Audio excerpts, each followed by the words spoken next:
ঘুমিয়ে পড়ো টান টান হয়ে। ভালোই তো রোদ্দুর আছে, সকালে রোদ্দুর গায়ে লাগানোটা কত ভালো জানো।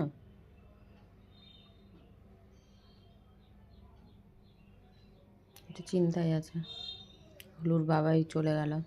হ্যাঁ, ভুলে গেল কোথায় গেল, বাবা ভুলে গেছে কোথায় গেছে, বলেনি, শুধু বললে চলে আসবো,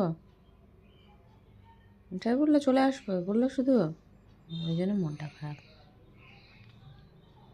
ব্যাগ ট্যাগ নিয়ে সকাল সকাল বেরালো, এত সকালে তো বেরোয় না, 11টা 12টা বাজে তখন বেরোয়। নিশ্চয় ছিল, চিন্তায় হচ্ছে ছেলে আমার।